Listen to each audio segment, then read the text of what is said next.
जय जोहार, नमस्कार। मैं हूं जगविंदर सिंह। आप देख रहे हैं वंदे छत्तीसगढ़ मीडिया। आइए उन खबरों की ओर रुख करते हैं जो बटोर रही हैं प्रदेश में सुर्खियां। नक्सलवाद के दंश को पीछे छोड़ छत्तीसगढ़ का सुकमा जिला बदलाव की एक नई और बेहद खूबसूरत इबारत लिख रहा है। जिला प्रशासन द्वारा संचालित जिला पुनर्वास केंद्र में रह रहे 113 आत्मसमर्पित युवाओं, 42 महिलाएं और 71 पुरुष के जीवन में वास्तव में नया सवेरा आ चुका है। कभी जंगलों में भटकने और हाथों में घातक हथियार थामने वाले ये युवा अब न सिर्फ समाज की मुख्य धारा से जुड़ चुके हैं, बल्कि पुनर्वास केंद्र के परिसर में पहली बार इनके द्वारा लगाए गए भारत माता की जय के नारे सुकमा के बदलते हुए और सुरक्षित होते भविष्य की गवाही दे रहे हैं।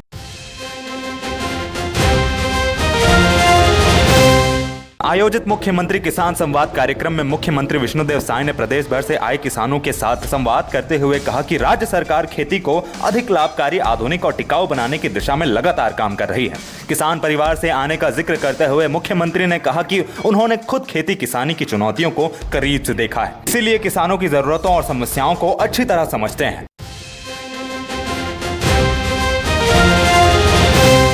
सुशासन तिहार के अंतर्गत खैरागढ़ जिले के विकासखंड छुई खदान की ग्राम पंचायत गोपालपुर में आयोजित समाधान शिविर में वाणिज्य, उद्योग तथा श्रम एवं जिले के प्रभारी मंत्री लखनलाल देवांगन शामिल हुए। उन्होंने विभिन्न विभागों के स्टॉलों का निरीक्षण कर आवेदनों के निराकरण की समीक्षा की तथा अधिकारियों को त्वरित एवं पारदर्शी समाधान सुनिश्चित करने के निर्देश दिए।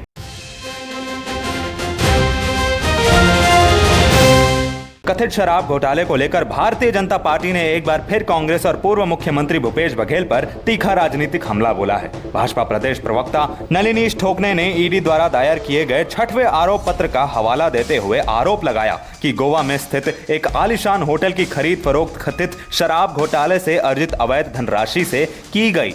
उन्होंने इस पूरे मामले पर पूर्व मुख्यमंत्री भूपेश बघेल और कांग्रेस पार्टी की चुप्पी को लेकर कई सवाल खड़े किए।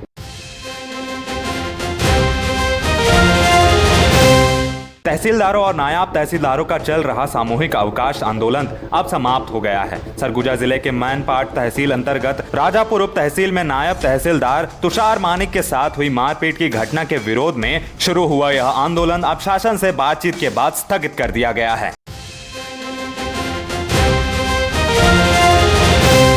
छत्तीसगढ़ माध्यमिक शिक्षा मंडल CGBSE ने वर्ष 2026 की हाई स्कूल एवं हायर सेकेंडरी द्वितीय मुख्य अवसर परीक्षा की समय सारिणी जारी कर दी है। मंडल द्वारा जारी प्रेस विज्ञप्ति के अनुसार 12वीं की परीक्षाएं 8 जुलाई से 22 जुलाई 2026 तक तथा 10वीं की परीक्षाएं 9 जुलाई से 21 जुलाई 2026 तक आयोजित की जाएंगी।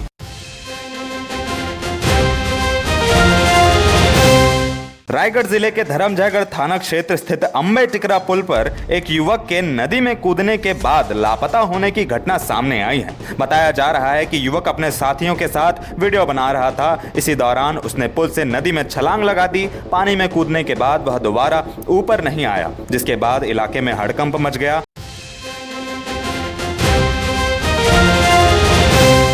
चर्चित डीजल चोरी मामले में कोरबा पुलिस विभाग ने बड़ी कार्रवाई करते हुए 3 पुलिस कर्मियों को निलंबित कर दिया।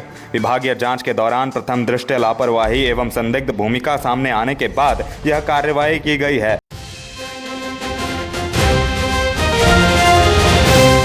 छत्तीसगढ़ के सक्ती जिले से इस वक्त की सबसे बड़ी और सनसनीखेज खबर सामने आ रही है, जहां सेंदुरस गांव में बुजुर्ग दंपत्ति की निर्मम हत्या से इलाके में दहशत का माहौल है। मंगलवार रात अज्ञात बदमाशों ने 70 वर्षीय पुरुषोत्तम खूटे और 55 वर्षीय गौराहिन बाई के सिर कुचलकर बेरहमी से हत्या कर दी। बुधवार सुबह जब तक पड़ोसी महिला उनके घर पहुंची तब इस वारदात का खुलासा हुआ। घर के अंदर दोनों के शव खून से लथपथ हालत में पड़े मिले, जिसके बाद पूरे गाँव में सनसनी फैल गई है।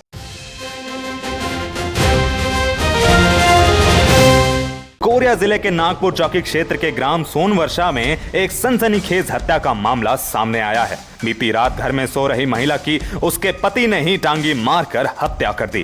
घटना के बाद इलाके में हड़कंप मच गया। प्रारंभिक जानकारी के मुताबिक आरोपी पति अपनी पत्नी के चरित्र पर शक करता था। इसी बात को लेकर दोनों के बीच विवाद भी चल रहा था। बताया जा रहा है कि देर रात गुस्से में आकर पति ने सो रही पत्नी पर टांगी से हमला कर दिया, जिससे उसकी मौके पर ही मौत हो गई।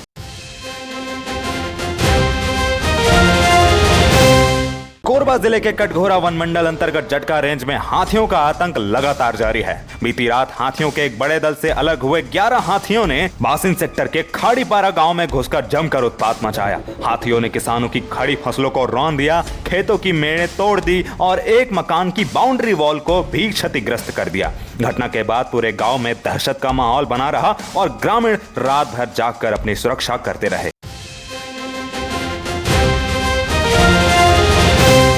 छत्तीसगढ़ के धमतरी जिले में एक सनसनीखेज मामला सामने आया है। बोराई थाना क्षेत्र के आमानारा गांव में खेत के बीच बनी एक संदिग्ध कब्र से लापता महिला का शव बरामद किया गया।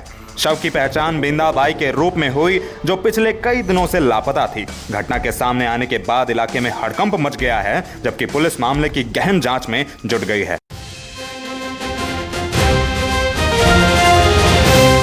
रायगढ़ पुलिस ने जिले में फरार आरोपियों और वारंटियों के खिलाफ चलाए जा रहे विशेष अभियान ऑपरेशन क्लीन हंट के तहत बड़ी सफलता हासिल की है। बहुचर्चित हुंकारा डिपा ट्रेलर लूट कांड में पिछले 10 महीने से फरार चल रहे आरोपी अजय गोस्वामी को कोरबा जिले के कुसमुंडा क्षेत्र से गिरफ्तार कर लिया गया है। आरोपी को गिरफ्तार कर रायगढ़ लाया गया, जहां पूछताछ में उसने अपराध में अपनी संलिप्तता कबूल कर ली।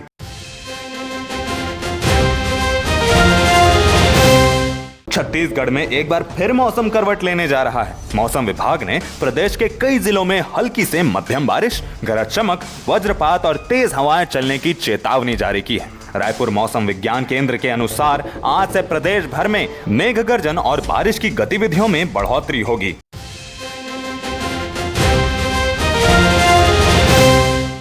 दांतेवाड़ा जिले के चंदीनार क्षेत्र में जात्रा मेला में आकाशीय बिजली गिरने की घटना प्रकाश में आई। 12 ग्रामीण बिजली की चपेट में आ गए। इनमें एक महिला की मौत हो गई, जबकि 11 लोग घायल हैं। सभी घायलों का इलाज जिला अस्पताल में चल रहा है। यह मामला सिटी कोतवाली थाना क्षेत्र का है। वहीं छत्तीसगढ़ में अगले 5 दिन अंधड़ बारिश का अलर्ट है। मौसम विभाग के मुताबिक इस दौरान प्रदेश के अलग अलग इलाकों में गरज चमक और तेज हवाओं के साथ बारिश होने की संभावना भी है।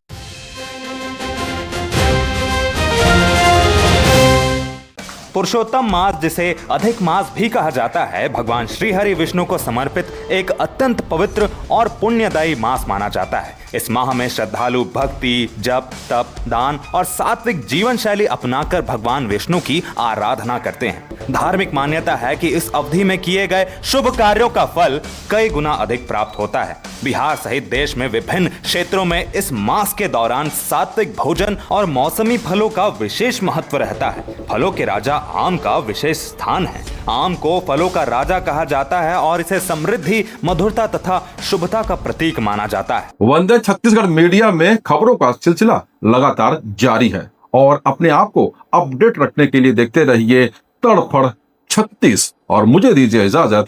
नमस्कार।